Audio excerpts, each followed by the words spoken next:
testé, j'ai écrit, on ne m'écoutait pas. Voilà comment les choses se sont passées, comment Etisalat est rentré dedans, comment De Sangui m'a dribblé, Bernard connaît De Sangui, m'a roulé dans la farine. Il m'a vraiment roulé dans la farine. J'ai cru à un jeune que je voulais aider, mais il m'a roulé dans la farine. Et c'est là où nous en sommes aujourd'hui. Mais il m'a prévenu, il m'a dit, les autorités du Bénin ne t'aiment pas. Moi, il a dit ça parce que certainement qu'il avait déjà des contacts puisqu'il a soutenu le président Yahi Boni à un mois donné. Au moment où nous étions candidats contre lui, l'argent est parti chez l'autre, pas chez moi, qui suis associé. Voilà un peu les choses.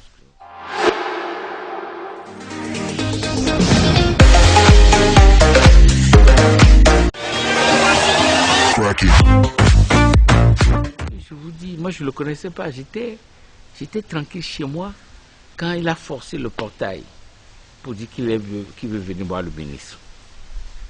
Les gens ont été légers, ils l'ont fait rentrer, il est passé d'un portail à un autre, jusqu'à là où je m'assois au salon pour dire qu'il veut me rencontrer. Je dis, mais comme c'est un Africain, c'est un Béninois, c'est un Ivoirien, pour moi, il est chez lui. Donc je l'ai bien reçu et j'ai trouvé qu'il était très humble. Un monsieur très humble. C'est ce que j'ai cru. Puisqu'il était en sandalettes. Il est venu en... Comment on appelle le boubou blanc là, qu'on porte à la maison là? Djellabou là. Il était à Djellabou. Donc je me suis dit, c'est un homme avec qui je peux faire chemin parce que j'aime les gens qui sont humbles. Mais je me suis fait avoir. C'est comme ça que je l'ai rencontré.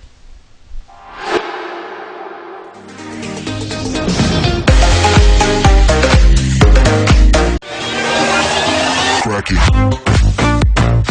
faut pas partir de là, il faut partir du rôle que j'ai joué depuis la table ronde de Versailles. Ce que j'ai financé pour que nous en soyons arrivés à la démocratie d'aujourd'hui. La démocratie d'aujourd'hui n'est pas sortie de nulle part. Au moment où il y avait la force du marxisme-léninisme, je ne voyais pas qui pouvait, où ils étaient à ce moment-là. Pourtant, ils étaient des années. Je ne les voyais pas. J'ai financé, je me suis donné à mon pays. J'ai donné le meilleur de moi-même. Malheureusement, j'ai fait tout ça. Et quand nous sommes venus à la conférence nationale et que nous avons atteint notre objectif, que d'enlever le président Kérékou,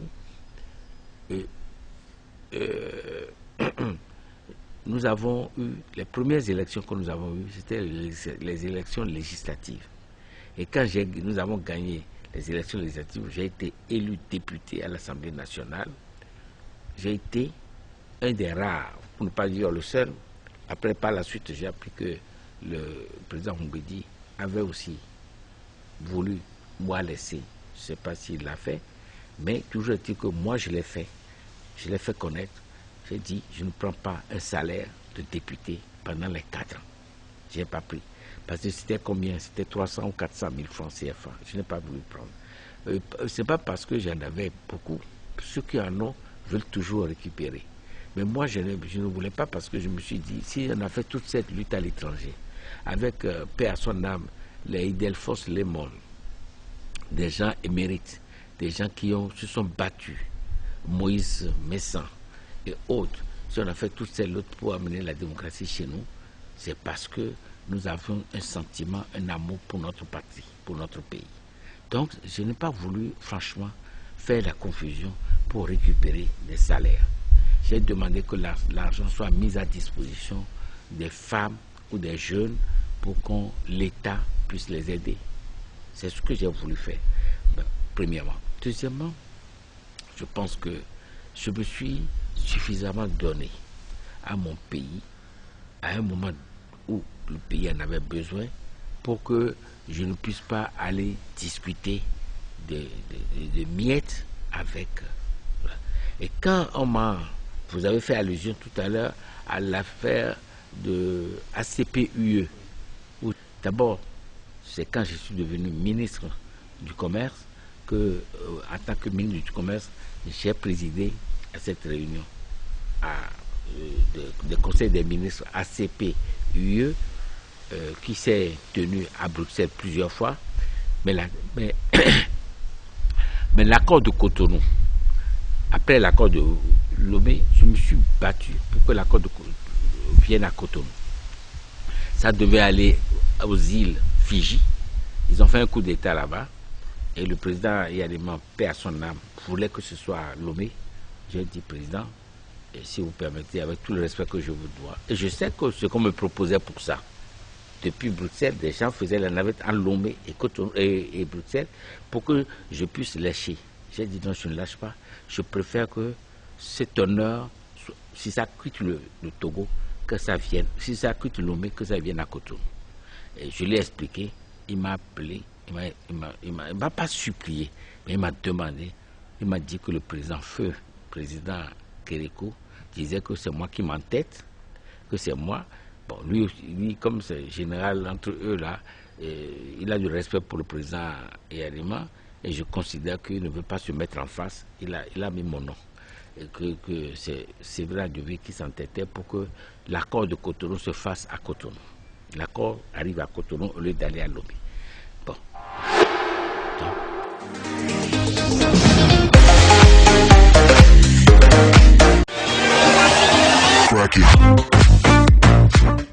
La condamnation politique, c'est une étude parce que de toute façon, qu'est-ce qu'une affaire privée va voir avec l'État?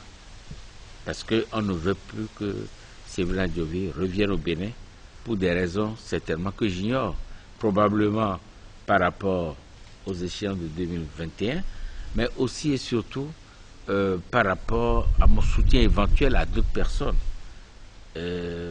autres que Patrice Talon, alors que c'est possible que je soutienne Patrice Talon. De toute façon, on a beau dire, il faut que les gens ne se fassent pas division. On a beau dire, c'est mon frère, je ne peux pas le rejeter.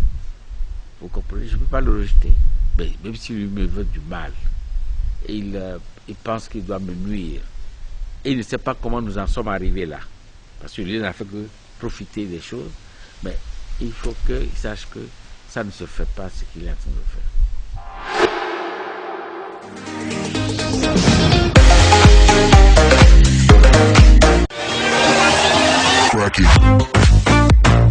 Je fais appel parce qu'on me condamne de 7 ans. D'abord, le procureur spécial requiert 5 ans de prison ferme. 5 ans. Et le juge lui-même, le président du tribunal, lui porte ça à 7 ans. Deuxièmement, on m'a condamné à plus de 2 milliards de francs CFA. Et puis je vois que dans la réalité, finalement, ils ont diminué à 600 millions ou 700 millions, je ne sais pas exactement.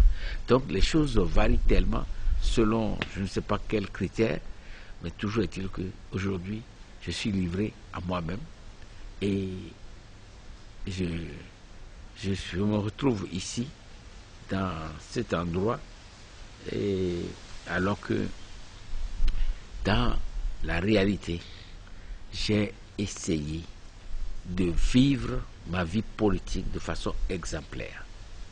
On ne peut pas dire que Séverin Diovi a posé tel acte politique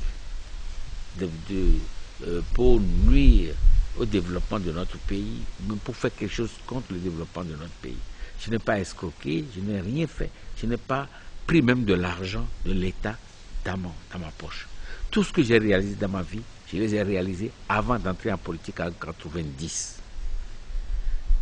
Je ne sais pas si j'ai réalisé quelque chose, j'ai acheté quelque chose après 90. Si j'ai acheté quelque chose, ça ne peut être que des petits terrains que j'ai achetés à Ouida ou à Cotonou, mais avec de l'argent que j'ai fait venir de l'étranger. Donc je ne vois pas très bien si l'État peut justifier que j'ai acheté quelque chose d'important. Mes appartements à Paris, je les ai achetés en 83. Mes immeubles à gauche, à droite, dans les pays, je les ai faits avant 85. Tout a été fait avant 85. Et en 90, je suis venu à la politique pour faire à la conférence nationale que j'ai organisée, animée avec d'autres concitoyens pour que nous puissions arriver à la démocratie. Et la démocratie est arrivée, aujourd'hui, d'autres en profitent et nous, on essaie de nous exclure. Si on ne tue pas, on veut que les gens soient tués, même vivants. Voilà un peu ce que je veux. Je ferai appel. Bon, je ne me fais pas trop d'illusions. Mais en fait, je ne dois pas tout ça. Je dois même dire que même histoire de la fraude fiscale, il y a prescription. S'il y avait fraude fiscale, il y a prescription. Au moins le droit doit être dit. Il faut dire le droit. Sinon, il y a des instances supérieures. Mais moi, je ne veux pas aller aux instances supérieures. Je pense qu'ils vont corriger les choses quand on fera appel. Ils vont corriger les choses parce que donner 7 ans à quelqu'un, condamner des gens à des sommes énormes. Alors que je vous assure que le terrain que j'ai vendu, c'est mon terrain. J'ai un titre foncier. Je n'ai pas volé, je n'ai pas fait prête, non. Je n'ai rien fait d'anormal. On me dit escroc. Deuxièmement, comment dirais-je, les condamnations sont disproportionnées par rapport à la réalité. Voilà ce que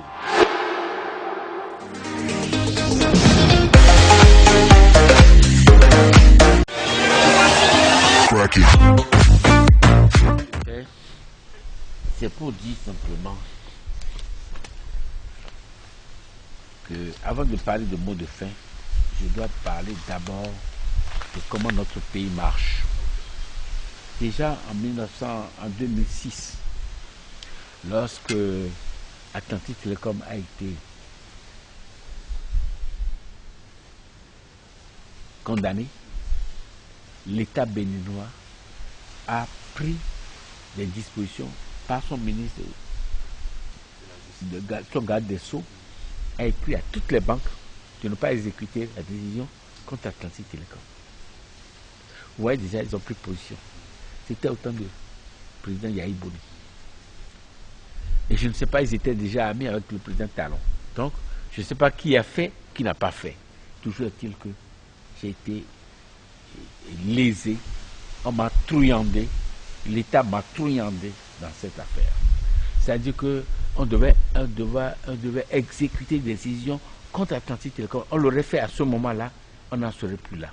Donc aujourd'hui, mon problème, c'est que le ministre, le garde des Sceaux, ministre de la Justice, de la législation des droits de l'homme, Gustave Anani Kassa, avait pris la décision, voilà ce qu'il écrivait dans la lettre. Il n'a pas la présente. Le gouvernement de la République du Bénin, garant de la sécurité des investissements étrangers, vient à son tour vous notifier.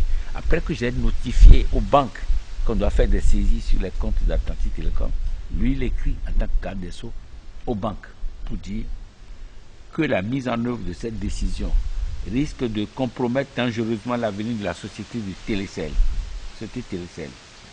Que le processus de désignation des arbitres ayant conduit à la dite sentence et enclenché d'irrégularités actuellement portées devant la Cour d'appel de Cotonou, que le dit administrateur déjà radié pour moralité douteuse, etc., a été empêché par nos soins de prendre effectivement service. En conséquence, de quoi le gouvernement de la République du Bénin vous demande de ne point exécuter la dite sentence. Donc une sentence de 2008, il refuse qu'on exécute. La sentence est de laisser les administrateurs légaux de Télécel Bénin, c'est-à-dire le directeur général, et non l'administrateur provisoire désigné, continuer d'opérer valablement sur les comptes de la dite société. Le gouvernement de la République du Bénin se porte responsable de toutes les conséquences de droit que peut impliquer la mise en exécution de la présente notification. Signé Gustave Anani Kassa. Vous vous rendez compte? C'est-à-dire qu'une décision de justice, déjà, l'État s'oppose. Donc à partir de ce moment-là, ce qu'ils ont fait même à la CCJA en 2008, et ce qu'ils ont fait à la CCJA en 2020, c'est la suite logique. C'est-à-dire l'État s'est impliqué dans des contentieux privés qui ne les regardent pas. Vous regardez-moi la condamnation. La condamnation parle même de 7 ans suite. On parle de Télécel, on parle de Etisalat. Ça veut dire que dans une décision, ça prouve que l'État s'est mêlé des affaires privées. C'est pas juste. La Commission africaine des droits de l'homme doit se statuer là-dessus. Ce n'est pas juste. C'est pas normal qu'un État se mêle des affaires privées et avec la force, la puissance de l'État, la puissance du chef d'État, on essaie